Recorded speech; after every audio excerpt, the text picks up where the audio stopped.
My name's Caroline. I'm a journalist. I've got a two-part question here.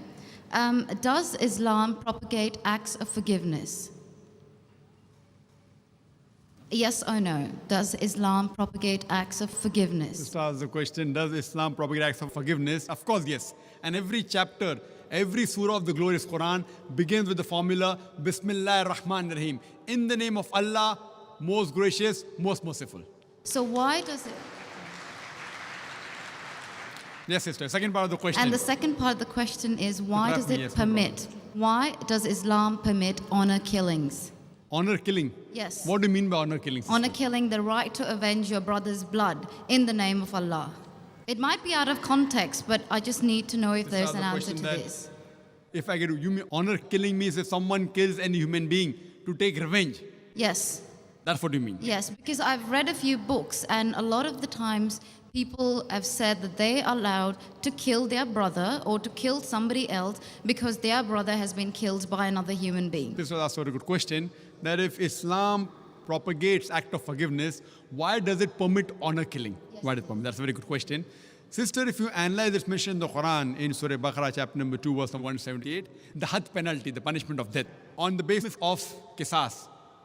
And Allah also says in the Quran, in Surah Maida, chapter number 5, verse number 32, if anyone kills any other human being, whether it be Muslim or non-Muslim, unless it be for murder or for creating mischief in the land, it is as though he has killed the whole of humanity. So as a general rule, if any human being kills any other human being, it is as though he has killed the whole of humanity, except under two circumstances. Unless it is for murder or for creating mischief in the land. Now, there are two exceptions where Islam gives permission where you can kill any other human being. Number one is, if that person has committed murder, which comes in your scope of question, honor killing. Number two is if he is creating fasad, corruption in this land. Again, this is not compulsory. If someone kills someone, it's not compulsory he has to be killed. Islam also says that if the relatives of the person who has been killed, if they take blood money, if they forgive the killer, that person who has killed can be forgiven. But under normal circumstances, if he's killed someone and if I want death on that, because for death, again the punishment is death. Like as it's mentioned earlier in the early scriptures, even in the Bible, an eye for an eye and a tooth for a tooth, it keeps on continuing. Here what we realize, that suppose I know of a human being who's killing other people, innocent human being. If I don't kill him, he will keep on killing other human beings. So that law is not only in Islam, it's the law of most of the countries, that if homicide is done, if someone has murdered someone, in many countries, he should be put to death or there's life imprisonment. Even in Islam, that if he's killed someone, if required, he can be killed. But the relatives of the person even can forgive the person, if they want. If they want, they can forgive the murderer. But if they want that he should be put to death, then he'll be put to death. And the second case where a person can be killed is if he's causing corruption in the land. For example, if someone is committing rape. Now rape is nothing but causing corruption in the land. So in this case, that person should be put to death. Because the sin is so heinous. It is such a big crime that there is no other punishment but death penalty.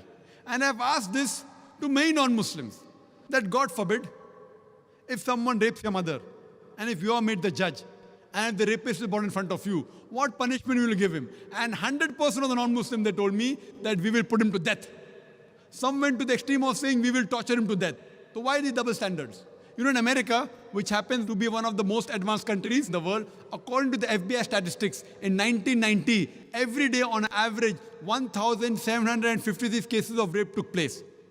According to 1996 statistics, US Department of Justice, every day 2,713 cases of rape took place. 1990, 1,756. 1996, 2,713. Maybe the Americans got more bold. That means every 32 seconds, one rape is taking place in America. We are here in this auditorium for the past about 3 hours. Already more than 300 rapes may have taken place in America. So Islam has a system of hijab, which I mentioned in my talk. That when a man looks at a woman, he should lower the gaze. The woman should follow the Islamic hijab, which I mentioned earlier. After that, if any man commits rape, he gets capital punishment. Even the American law says that 7 years rigorous imprisonment for a rapist, but most of the time he's let free. So when you ask even a non-Muslim, what punishment will you give? 100% said we'll put him to death. There was one American who was a smart aleck. In America, he told me, Brother Zakir, first I will give him 5 years rigorous imprisonment. I told him, do you know, according to the Statutes of America, out of those that commit rape, after they imprison and after they're let free, more than 95% commit rape again. So if you want your daughter and your mother to be raped again, you're most welcome. I don't want that. So he said, if that's the case, in the first time itself, put him to death. So in such cases, where there's corruption of land like rape, etc., Islam gives permission, death penalty can even be given for that case. Hope that answers the question, sister.